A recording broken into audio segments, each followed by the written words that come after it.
Good Tuesday afternoon, guys. My name is Jerry Miller, and welcome to the I Love CVille Show. We're live in Charlottesville, the Commonwealth, the country, and the world. Thank you for joining us on a glorious Tuesday to be alive. We want to give some love to Ting, Crazy Fast Internet, one of the presenting sponsors of the I Love CVille Network. Judah, get on screen how they can save $288 from Ting through ilovecville.ting.com.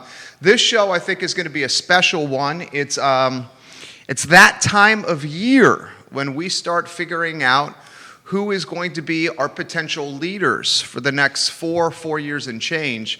And we are very fortunate, Judah Wickhauer, our director, if you can go to the studio camera, to welcome a man who I think needs very little introduction in Charlottesville and Central Virginia, and Juandiego Wade. But for those that do, here's an opportunity to spend 25 minutes getting to know him. First, good afternoon. And second, when I saw, and I was hearing last week you were going to make this push, and when I saw you guys at the free speech wall, Juandiego Wade, I got so excited. So excited. Thank you so much. It's a pleasure to be here, and I'm honored to be able to, with the potential of serving the city in this new capacity as a city council person. I consider myself a humble public servant over, the past 30 years, and this is a new chapter, a new way for me to serve this community that I love and care for. Okay, here's the $84 million question. Yes.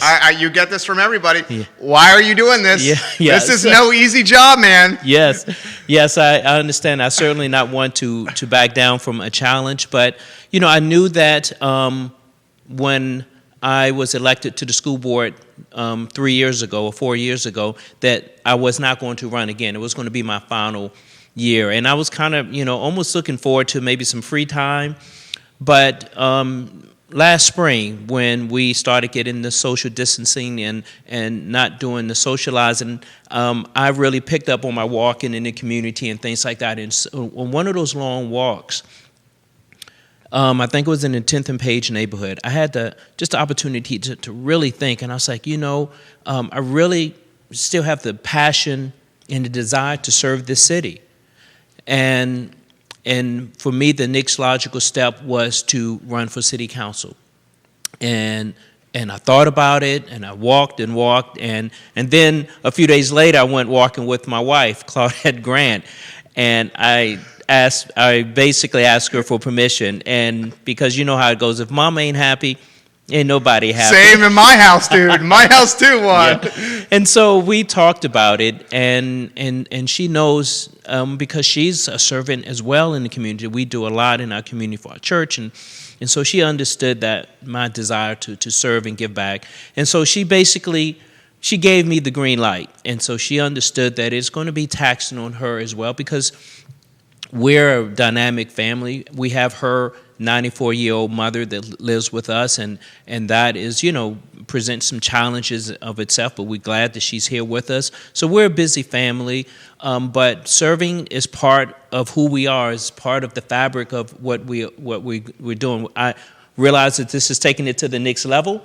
And so when I made that decision, I knew that it's a lot different level of work than running for the school board. And so I got together some dear friends, and we just started talking about what it would look like, when, and, the politics was just changing so much, not only here locally, but nationally, how that would look like. And so that's how it began. It's not anything really new because I've always served the community, but this is just on a different level. Let's talk Charlottesville, a town that means so much to you and your family. Yes. Open-ended question here for you. Mm-hmm. Okay, we've had a massive exodus of leadership at City Hall. Anywhere you want to go on that topic? Yes. So I have been asked about that a lot, over the last day, of course, but also over the last few weeks. And what my response is that I can tell you that governing under the best circumstances is exceedingly difficult. I mean, when you got surplus budget and you got full employment, it's really difficult. And we're certainly not in, ideal times now. And so I know probably what the city council persons are going through now. And so I'm not going to comment on any, current conditions and things that's going on now, because I know that as a current school board member, I am privy to a lot of information and decisions and things that we make and things that are going on that the public is not, for different reasons. I don't know everything that's going on with city council now, other than what we all read. But what I can tell you is that if the great citizens of Charlottesville elect me to be on the council, what I will do is I will listen. I will listen to the citizens. I will listen to the business owners, the great nonprofits that we have in the organization, and I will listen to the staff, in the appropriate format. I'm used to this. I understand that once you get a good, strong leader, and we have that, I believe, with our school system, that you must support that person and let them do their job, not to micromanage. And that's what I think I can bring to the table in addition to my other experience. So I know that it's difficult, but I think that if we as a community, we can work together, that we can stabilize what's going on and we can come out on the other side. How did the school board and the school board experience help you to make this push for city council? Well, what it did is that it allowed me to see, our most valuable asset that we have in this community, work with the most valuable asset we have in this community, and that's our future, our children. And during those 16 years, I've had the opportunity not only to work with budget and work with decision makers, but also see the incredible assets and the love and the willingness of this community to give back. The reason that I got on the school board, this is way before when I first got in this community. When I got here in 1990, after finish, 1991, but I was here from 88 to 90 as a graduate student at UVA in the A school as a planning student. Loved it here, but I didn't think I would ever come back. But, the Lord works in mysterious ways, and my mom and dad used to always tell me. I worked in Fairfax for 1 year. I came back here in 91, got immediately involved with my fraternity, Alpha Phi Alpha, in our mentoring program. And during that time of mentoring these young men, and when we mentor, we take them from the 5th grade or 4th grade or 6th grade all the way through high school. So during that time, you really get to know these students. And during that time, I heard some concerns from the parents and things that I don't think the schools were listening to. And so that prompted my dear friend Leah Puryear. We ran for the school board. And from that experience, I was able to take some of those things that I were hearing from the parents, translate that to the school board, and implement that into policy, And I really don't see any difference than what that would do for city council. It's a bigger structure, and they give the schools money, but that is something that I have experience with and I know how to do, and that over the last 30 years, I just developed a great deal of contacts, of relationships, not only to the citizens, but to businesses, to nonprofits, that I just will be able to, I believe, to start on day one, hit the ground running, serving this community. And correct me if I'm wrong, this path is a path that's been pursued successfully by other counselors in the past.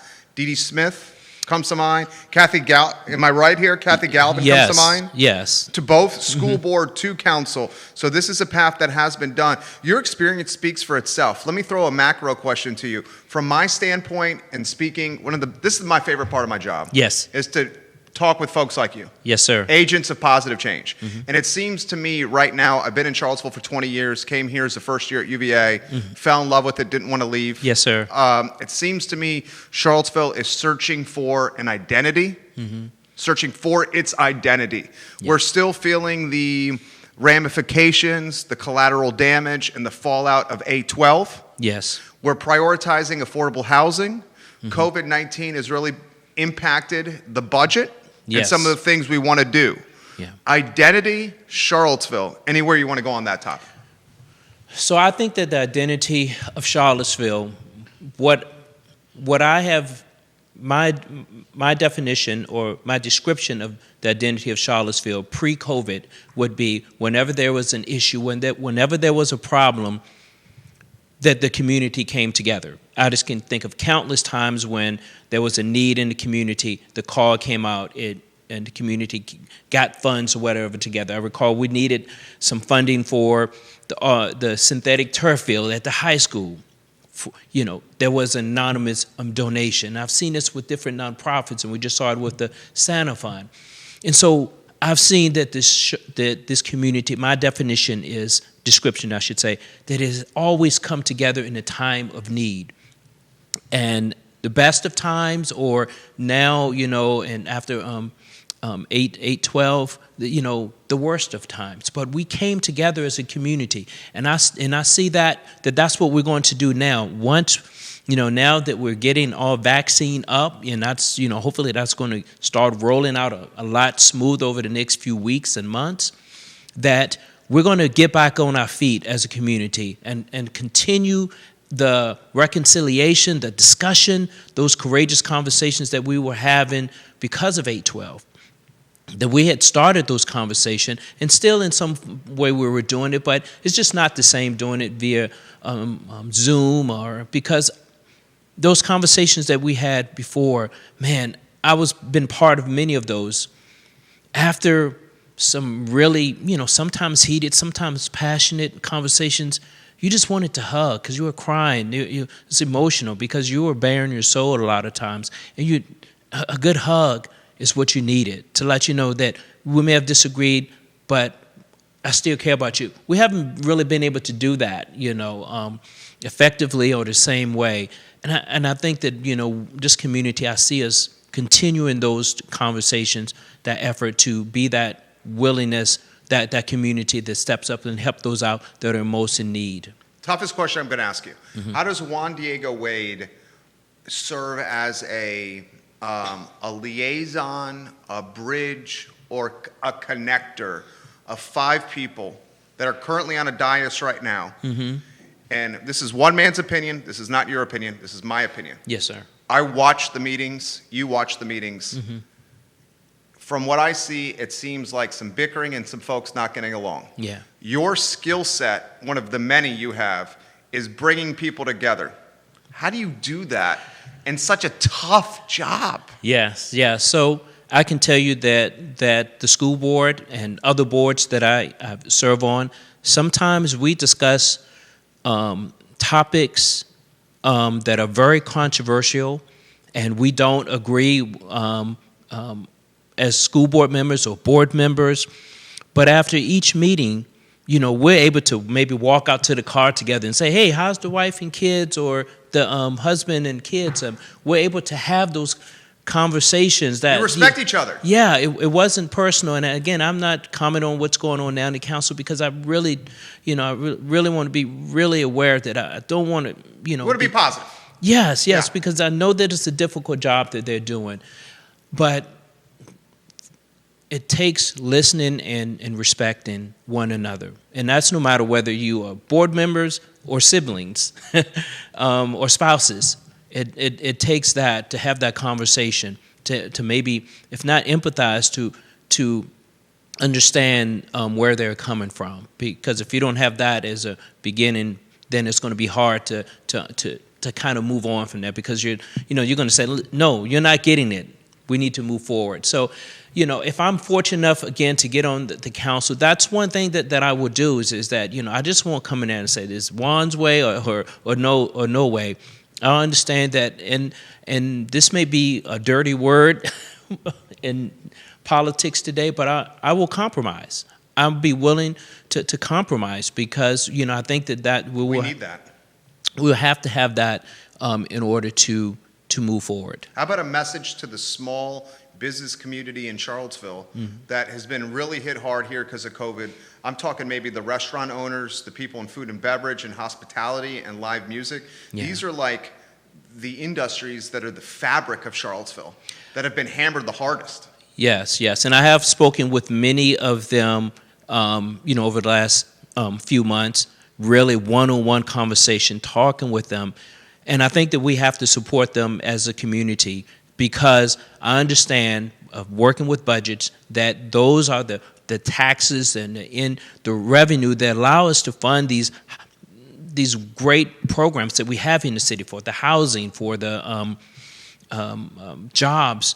That those are the things that fund it. But I think that we can do it all. That we have the resources here in this community that we can support our businesses. We can support those in our community that are most in need, so that we all can rise up together, because we need a strong business environment in order for us to move forward. Amen. And I can tell you that, someone who's worked with nonprofits and been on nonprofit boards for many years, we go to our businesses as well for donations, for items for silent auctions and things like that. So this is an incredible part of who we are. I mean, before this, and still, I think to a certain degree, Charlottesville was a foodie town. And I want to, get that, it just pains me when I hear, another restaurant is in it. And I have to tell you, personally, I met my lovely wife in grad school at UVA, and our first real date was at Fellini's. And rest in peace, Fellini's. Yes, and it took a couple of months of my little money that I had to for us to go there on a date. And the photo with the chef looking out the window when he announced the closure of his restaurant. Did you see that picture? Dude, it made me emotional. Yeah. I didn't see that, but I can only imagine that it's things like that, that draw people back to say, this is what we want to make our home. And even if you didn't go to school here or grow up here, when you realize that those are the things that make Charlottesville special. So yes, I would say that we can support, those that are most in need in the community, and our businesses, because we have to understand that we all have to move forward together, rise up together. I love it. This guy's killing it right here. Juandiego Wade, running for Charlottesville City Council. Questions and comments coming in. He does have CBS 19, NBC 29, and folks at the Daily Progress watching him here on the show. Comments coming in already. Scott Aaronworth is watching in Virginia Beach. Barbara Lundgren says, we look forward to your victory, Juandiego Wade. We look forward to supporting you. That's from Barbara Lundgren. Grace says on this program, I am so glad he chose to announce. I've been an admirer of him and his family from afar, and Juandiego Wade is exactly what Charlottesville needs to get us out of this mess. We'll keep it positive on today's program. Schools and education. You cut your teeth with schools and education here. Open-ended for you. Mm-hmm. Vulnerable, uncertain, parents are unsure of what to do, teachers and leadership as well. Talk education and COVID in Charlottesville. I mean, this is it's a topic that every day is different, right? It is, and so it is. It is really a difficult environment for us to work with now with the education. We were, as a school division, we were dealing with the equity issue from what happened, with some articles, and so our school division just in general, we have just taken many hits on the chin, but with our staff and our teachers and our parents, we have still striving. I mean, from 812, that whole environment created, us dealing with that with our parents and students, and from that, we received many threats. Because Charlottesville was school board?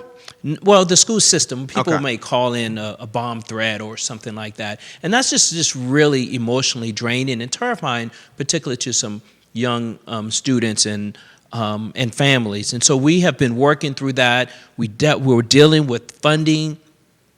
In cooperation with City Council, we were getting funding to address the equity issues, and we were well on the way to that. And then March of 2020 came, and that just kind of put everything in stall for now. And so we're still working on those a positive initiative to equity, but we haven't, for the majority of students, we haven't been in person. And we're voting on that to move forward with that. Some of our students have been coming to school in person, but it's just been a difficult decision because we, from our friends over at the University of Virginia, we may get a study that shows that students should stay and come to school. It won't have an impact, and it's been verified and studied, but we would get also information saying just the opposite that have been studied and verified and things like that. And so what I have done to when I make decisions, and I also plan to carry this over to City Council, is that I understand is that it's always one side and other sides and to the stories. And so I will try to first listen, read, and study both and all sides of that. And ultimately, I have to make a decision as a decision maker. And sometimes I'm right, and sometimes I'm wrong. But when I do those, I pray that, particularly on big decisions, I pray that the decisions I'm about to make, and that has served me well, because even when the decision that I've made has not been correct or turned out the way I expected, I've been, that has been a respected approach to take, because it's coming from not of a position that I want you to do bad, but it's coming from a position that is what I thought what was best. I'm going to throw this to you. Timeline. June 3rd, the Democratic primary. We know this is a one-horse town with the Democratic Party. We know that the people that come out of the primary, and you're going to be in that primary, are in a driver's seat to potentially win a spot on council. Yeah. That being said, Mayor Nakia Walker has won a spot on council as an independent. It is extremely difficult to do that. Bellamy Brown is a good example of this, a very qualified candidate who this past cycle did not make the cut, and maybe in retrospect he would have made the cut had he have run as a Democrat and instead of an independent. Mm-hmm. But that's hindsight. That's water under the bridge. Yes. What's the timeline between now and Election Day? Yes. It is my desire, it's my goal over the next few weeks and months to listen, and to learn even more about the issues or things that I didn't know about. And so that will help me become a better candidate, because I will be more aware of the issues, the more aware of the concerns that the citizens have. That will make me a better policymaker, allow me to, when I am on the dais with other board members, to be able to say, well, this policy says A, but I know from talking to residents that it may need to be changed because of the impact that it's having that maybe you're not aware of. And so that is part, then we can have to discuss that and maybe modify it. And so I will fight for my position, but I understand that if I don't get the votes, we have to move on.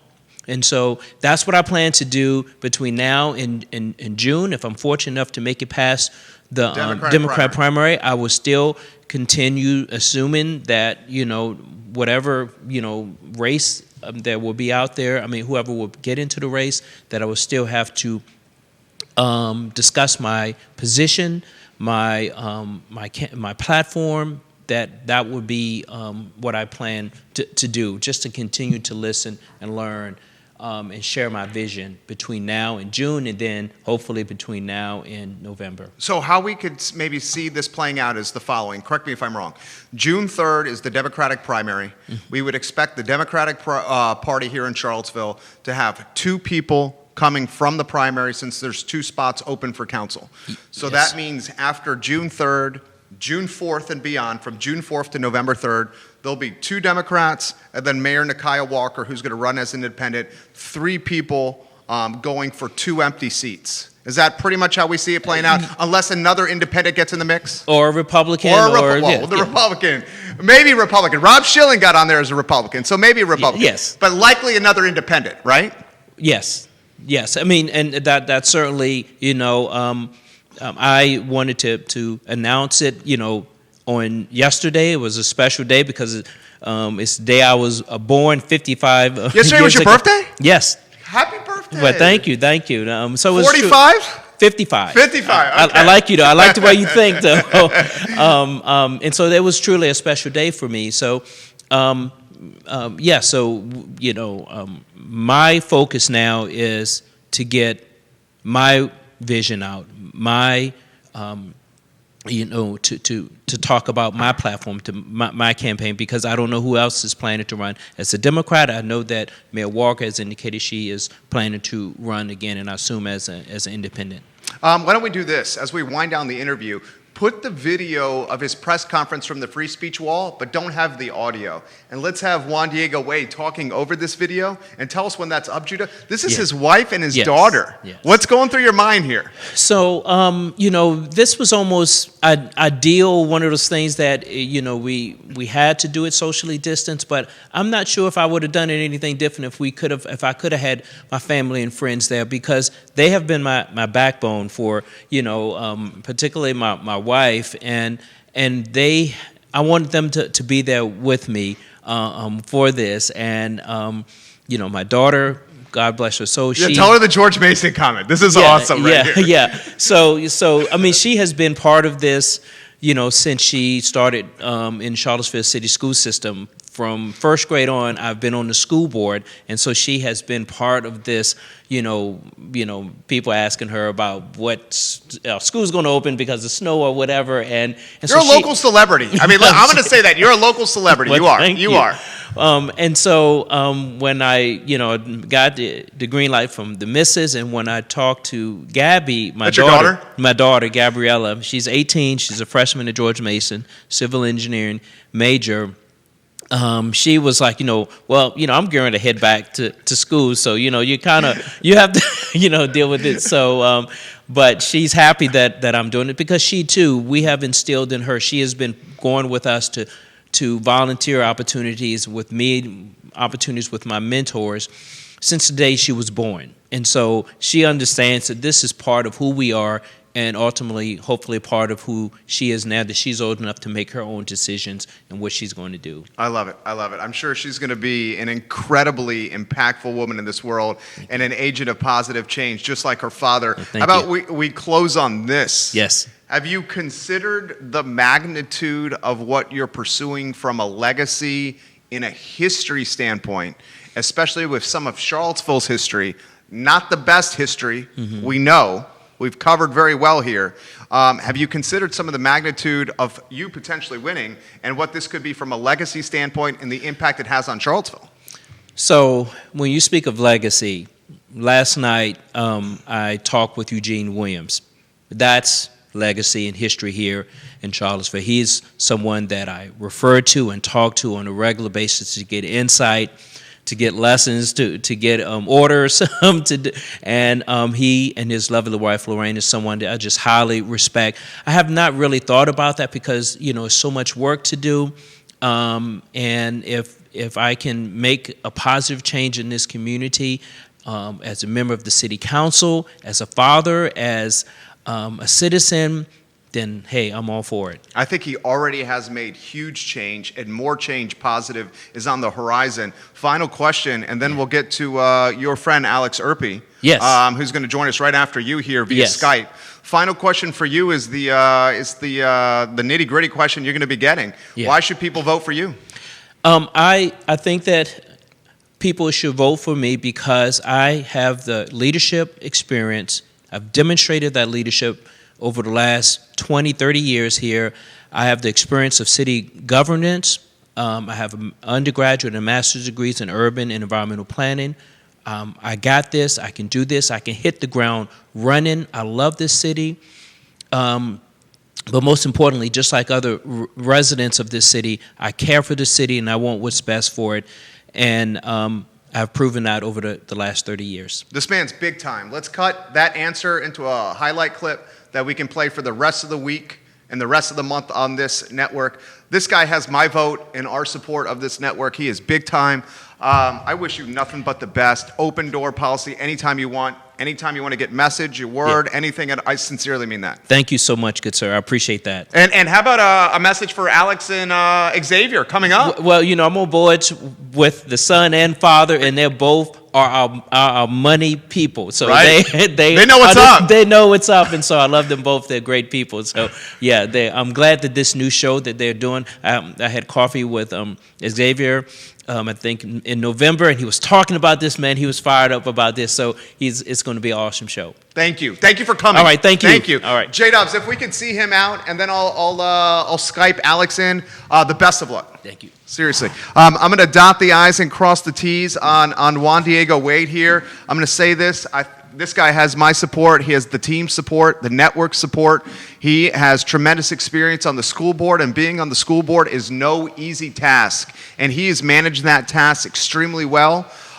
He bleeds Charlottesville. He went to the University of Virginia. He knows all the players in city government, literally knows all the players in city government, Juandiego Wade. And Juandiego Wade has a reputation of galvanizing and bringing people together as opposed to creating division, which is a lot of the leadership that's happening now. Folks, before we get Alex Urpí on the show, and I'm going to reach out to you in a matter of moments, Alex Urpí, it's time as a community, as taxpayers and voters, and that's what we are, it's time we start demanding true change and insisting upon consistency with leadership and insisting upon institutional memory.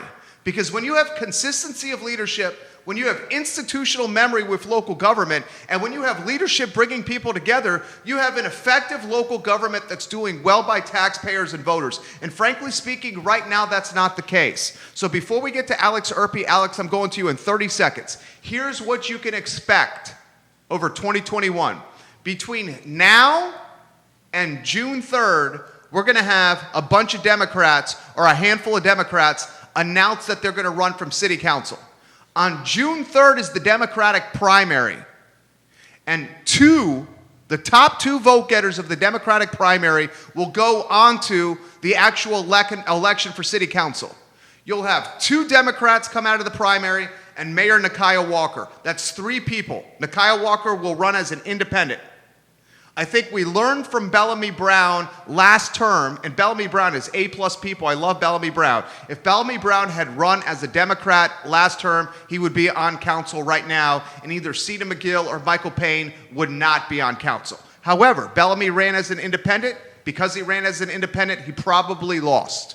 Okay? So you're going to have 2 people coming out of the Democratic primary and Mayor Nakia Walker, 3 people for 2 spots. 3 people for 2 spots. I'm going to straight up say this, and I'm reaching out to Alex as we speak. Judah, I'm reaching out to Alex Urpí. I'm going to straight up say this.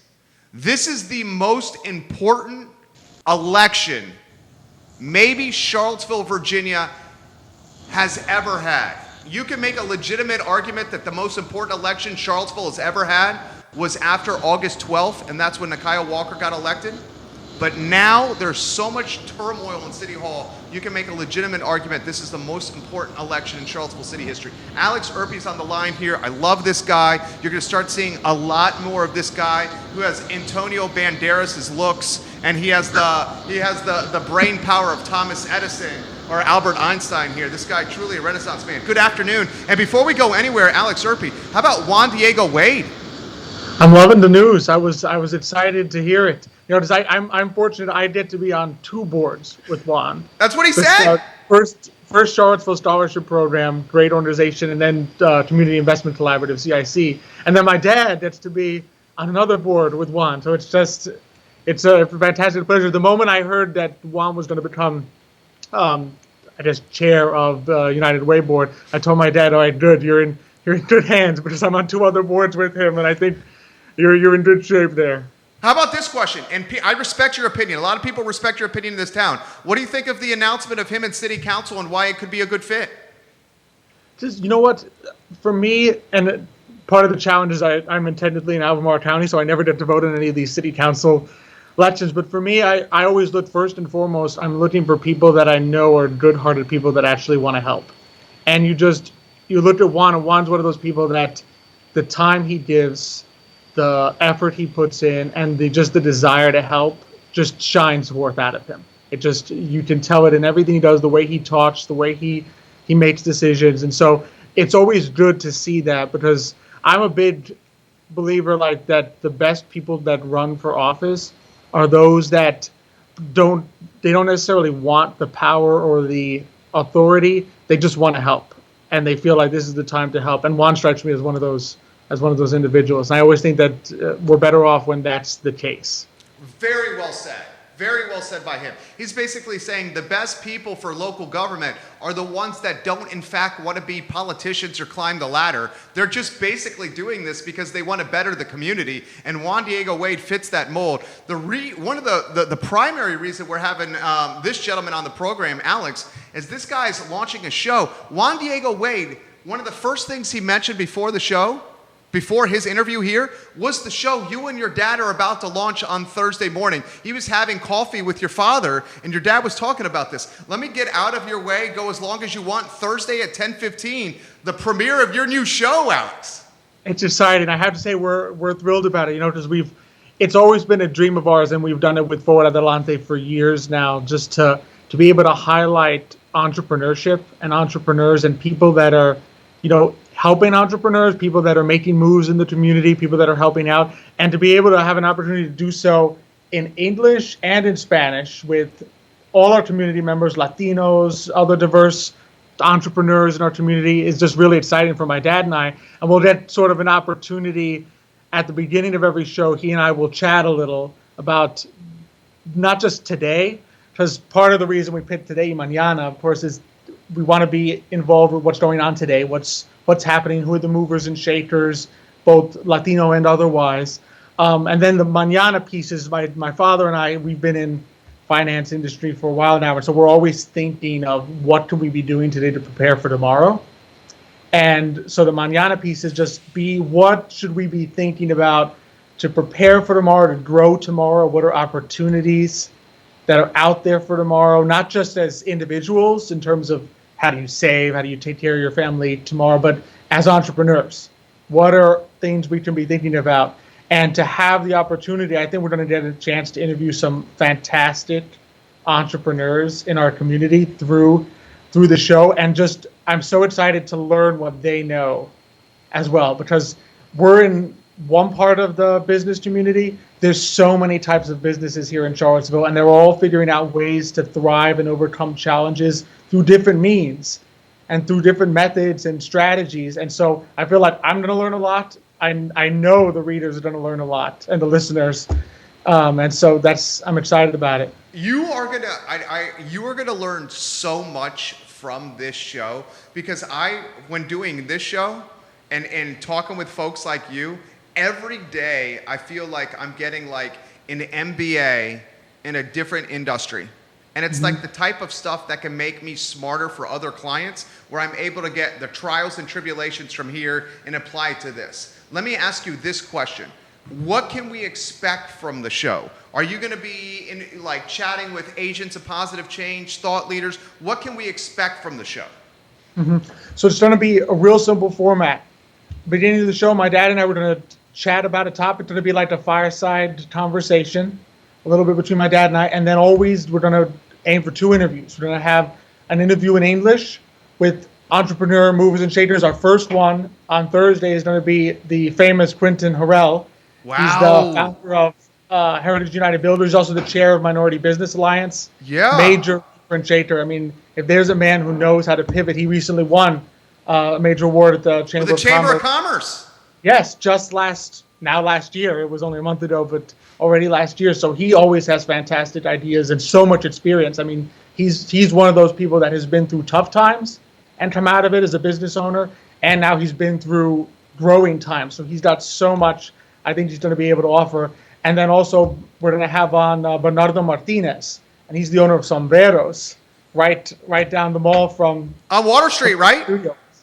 Say it again. Is it on Water Street? It is on Water Street, it's in York Place on the Water Street side. And so that's going to be exciting, because they are definitely one of the growing Latino entrepreneurs in our area, and just to be able to hear their story, which is incredible. I'm not going to spoil it, but you definitely want to hear what they've gone through and how they're growing their business. How large, and give me a back of the napkin estimate here, how large is the Latino community in Charlottesville and Central Virginia? So from the last time, here's to give you an idea in economic terms. Forward Adelante, we did a study on this back in 2015. So this is already 5 years ago for the magazine. We had a feature story, and at that time we were talking in Central Virginia Latino community. we were talking, I think it was in the millions in terms of economic input to the community. And we're talking thousands of jobs that are being provided by Latino entrepreneurs. And part of the focus was money remedios, which is money that helps families back home. But we're talking in the Latino community as a country, it's billions. But even here in Central Virginia, it's a hugely significant part of our community. And especially the interplay in terms of business to business with Latinos is huge. Let me put it this way, there are 90 businesses alone, micro businesses in Southwood area alone. Stop. And that's not even, yes. There's 90 Latino businesses in the Southwood area alone. And you're talking just mom and pop entrepreneurs that are out there working hard to provide for their families, right? And in that area alone. So that's not even including the ones that you typically think of when I say the word Latino business in Charlottesville. But they're out there, they're hustling, they're working hard, they're thinking up new ideas. And just my hope is to be able to see that grow so that we're not just talking Latino to Latino business, we're talking business from Latinos buying from others in the Charlottesville community, the Charlottesville community going and buying from Latino businesses. And just I think that growth can be incredible for our community. Because Latinos start businesses at 3 times the rate of native-born Americans. And why do you think that is? I think a lot of it has to do with just when you struggle to come from a country, and especially, I mean, a lot of us Latinos, we come from countries where you sort of have to do things yourselves. There's not a lot of institutions that have been around a long time and protect you and will help you out. So you have that sort of independent spirit. And to leave your country of origin and come to the United States means you have that drive already in you, that, how do we call it, adventurous spirit, to be able to set out and do something for yourself and grow something and create a whole new life. And so I think a lot of Latinos, they get here and we're like, you know what, I can do this, I can become an entrepreneur, I can take that risk because I've already taken it. I've come from a country hundreds of miles away, sometimes thousands of miles away, to an entirely new place where I may not speak the language. If that's not risk-taking, I don't know. Yeah, I know. If you can do that, you can launch a business, is what he's basically saying. And I think for a lot of Latinos, it's also sharing a little bit of home. When we did the study for Forward Adelante, we focused on a lot of the mercados and tiendas and restaurants. And a lot of what we heard was, this is a way for me to share a little bit of my taste of home, not just with people in America that maybe haven't experienced it before, but also with other Latinos who might be missing that piece of home and saying, you know what, I can go to a Sombreros or a Guadalajara or a El Puerto and I can get a taste of the way, my grandma used to cook when my abuelita back in Mexico or in Guatemala and El Salvador. Dude, Alex, you have a way with words. This guy is A+ people. He is going to kill this show on Thursday. I mean, you're going to learn so much from Alex. Why don't we close on this question? How has Charlottesville and Central Virginia done a good job of embracing the Latino and Hispanic community, or do we have still a ways to go? I think the answer is really yes to both. I know that since I've been here, this has definitely been, I felt like a welcoming place for my father and myself. Like there's an excitement. It's one of those things when I tell people I meet in Charlottesville that I'm part Cuban, the reaction is often thrill rather than anything negative. It's like, oh wow, that's amazing. So I think Charlottesville has that kind of spirit of being willing to open to new cultures, new ideas, which I think is a positive thing.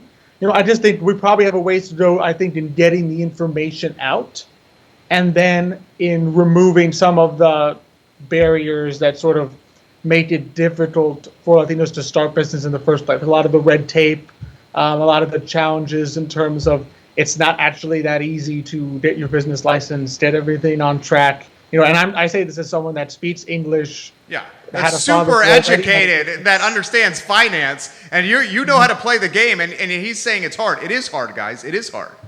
It is. So, I mean, there's some challenges that I think we can make things easier on the starting the business and really encourage Latinos to say, you know what, if you're running that business out of your home, right, you can take that to the next level.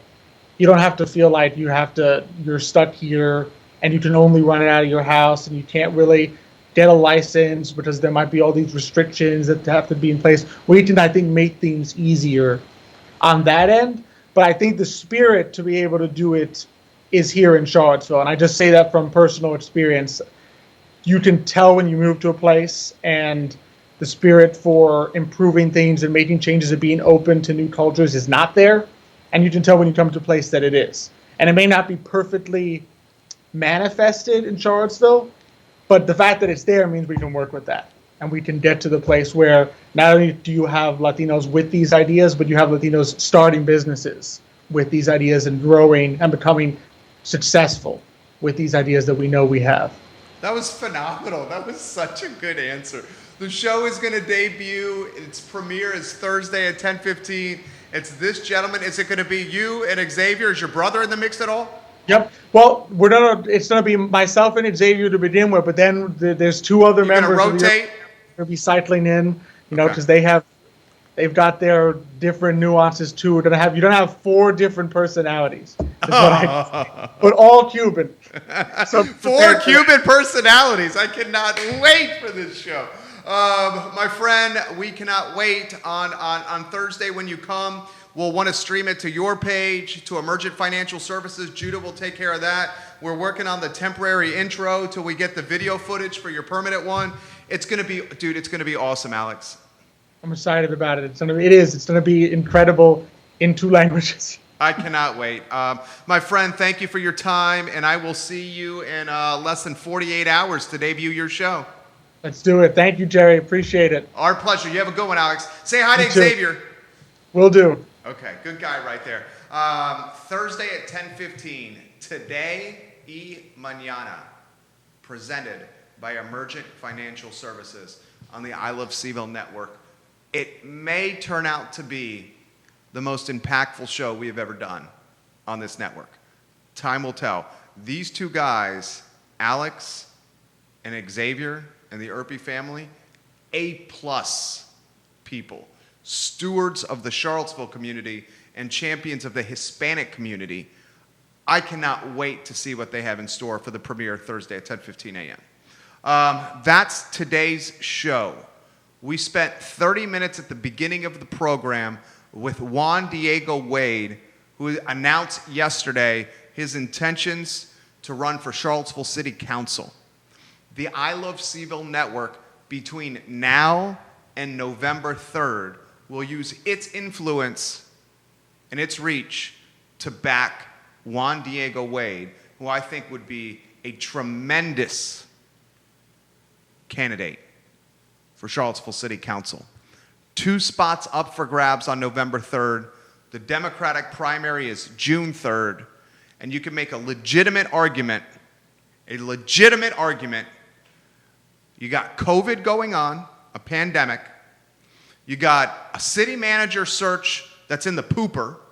You got deputy city managers, all of them have left. You have open positions, human resources, neighborhood development services. You have open positions all over City Hall. You have a budget that is in shambles. You have a community that is still reeling and trying to find its brand identity post August 12th. And you have what is perceived to be a dumpster fire in City Hall right now. I can make a legitimate argument that this is the most important election in Charlottesville city history, this council election on November 3rd. You can make I could write a very compelling 5-page, 10-page term paper on that premise and that thesis. Very compelling argument I could make. Okay? We'll continue to follow this topic. I would expect a handful more Democrats to start making announcements in the next 21 to 30 days. There's one that's on the cusp of announcing. I will confirm with the party before making the announcement myself on this show. Stay tuned for that news. My name is Jerry Miller for Judah Wickower, for Juandiego Wade, and for Alex Urpí. This is the I Love CVille Show, where we spotlight the best of Charlottesville, Virginia. Thank you for joining us. on a gorgeous Tuesday. A great day to be alive. Take care, guys.